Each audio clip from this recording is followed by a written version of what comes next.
All right, let's just get right into it. Chances are you're probably using Grok wrong.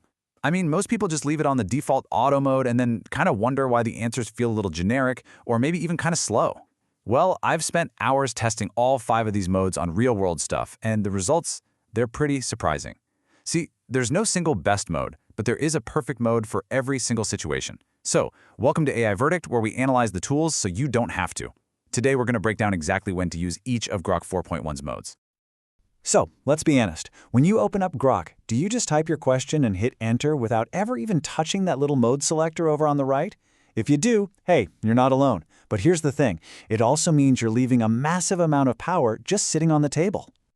You're missing out on the very thing that makes this tool genuinely different from its competitors. But hey, don't worry, we're going to fix that right now.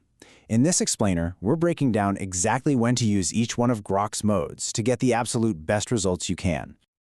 Okay, so at the heart of Grok, you've got 5 totally distinct modes, and each one has its own superpower. You got to think of it like a toolkit, right? You wouldn't use a hammer to turn a screw, and the exact same logic applies here.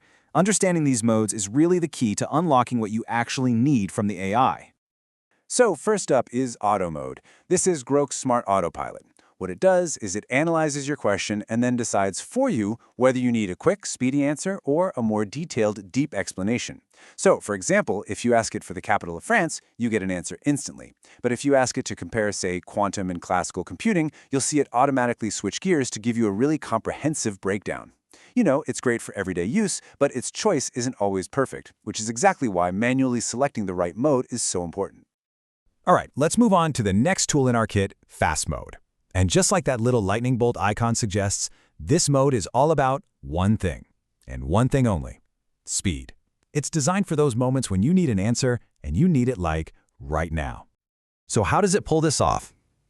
Well, Fast Mode uses a really lightweight model to just skip over the heavy reasoning steps, and that's how it delivers these near-instant replies. It's absolutely perfect for definitions or simple calculations, but its real killer feature? Checking breaking news. Because Grok has this real-time integration with X, you can get updates on trending topics literally instantly. Now the trade-off? It can be a little bit shallow on those complex philosophical questions. So what happens when shallow just isn't going to cut it? Well, that's when you bring in Expert Mode. That light bulb icon right there, that's your signal that Grok is about to engage its full reasoning powers for tasks that demand way more than just a surface-level answer. And this is where things get really powerful. See, Expert Mode uses something called internal reasoning chains. Basically, it thinks through the problem step by step before it even starts writing the answer. It's kind of like showing its work on a math problem. This whole chain of thought process means, yeah, it takes a little bit longer, but the result is a much higher quality answer with better logic and way fewer mistakes. Okay, so the crucial part is knowing when to actually use it. This mode is invaluable for stuff like writing Python functions, where to give you commented code and actually explain its logic. It's also fantastic for breaking down those tricky math word problems or analyzing complex ideas. If Fast Mode feels just too superficial, you just flip over to Expert for a really satisfying, deep answer. But for a quick fact check, yeah, it's definitely overkill. And that brings us to what a lot of people are calling the star of the show, Grok 4.1 Thinking Mode. You'll see it's labeled Thinks Fast, which honestly describes it perfectly. It combines that advanced reasoning from Expert Mode with a faster, more conversational delivery. This mode is it's on another level. It's specifically trained for creative and emotional intelligence, which makes the interactions feel so much more nuanced and human-like. Internal tests show it has dramatically improved reasoning, and get this, in head-to-head AI arena tests, this mode actually took the top spot, outranking every other model's full reasoning mode. And finally, we have the one that's, currently grayed out for most of us, Heavy Mode. You should think of this as Grok's ultimate big brain setting. It's currently in a premium preview for power users and big companies. That label, Team of Experts, isn't just clever marketing. It actually refers to multiple reasoning processes all working together, kind of like a panel of experts all deliberating on your question. It's not designed for quick sprints, no. This is for marathon thinking, handling tasks that are just way too big for other models. And the scale we're talking about here is it's immense. Heavy Mode has a context window of up to 428,000 tokens. A token is basically just a piece of a word, so we're talking about enough memory to analyze entire books or massive code repositories all in one go. I mean, when this becomes widely available, it's going to unlock some incredible possibilities. Okay, so we've met the whole toolkit. Now, with all these specialized tools, the real power comes from knowing exactly which one to pick for the job.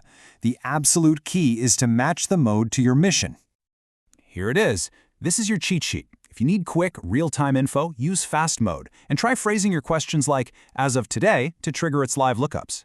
For anything that requires deep logic like coding or debugging, you're going to want to switch to expert or thinking mode. If you're doing creative work like storytelling, Grok 4.1 thinking mode is where the magic happens, especially if you set a persona for it first. And for those massive data tasks, heavy mode is going to be the tool of choice.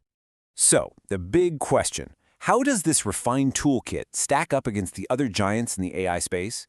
Let's put Grok in context with its main competitors, GPT 5.2 and Gemini 3. You know, each of these models really has its own unique advantage. Grok's secret weapon is its real-time X integration and its personality. It's the only one that can natively pull live social media context. GPT 5.2, well, that's the dependable all-rounder with a massive, polished ecosystem. And Gemini 3, it wins on multimodality, seamlessly leveraging Google's data empire for text, images, and audio. And when it comes to reliability, Grok 4.1 is seriously holding its own. While all the top models are highly accurate, Grok is reporting a slightly lower error rate, around 3%, which is really a testament to its refined reasoning, especially in these more advanced modes. So let's just recap the whole strategy one last time. Nice and simple. Auto adapts for you on the fly. Fast is for instant answers. Expert is for the hard, logical problems. Thinking is your go-to for all things creative and nuanced. And heavy? That's for when you need to analyze a massive amount of information. Simple as that. So there you have it. You now have the full toolkit and the user manual to go with it. So now it's your turn to go test these modes out. If you found this breakdown helpful, go ahead and subscribe to AI Verdict for more deep dives into the AI tools that are shaping our future. Really, the only question left is, what are you going to build now that you can use the right mode for the mission? Happy grokking.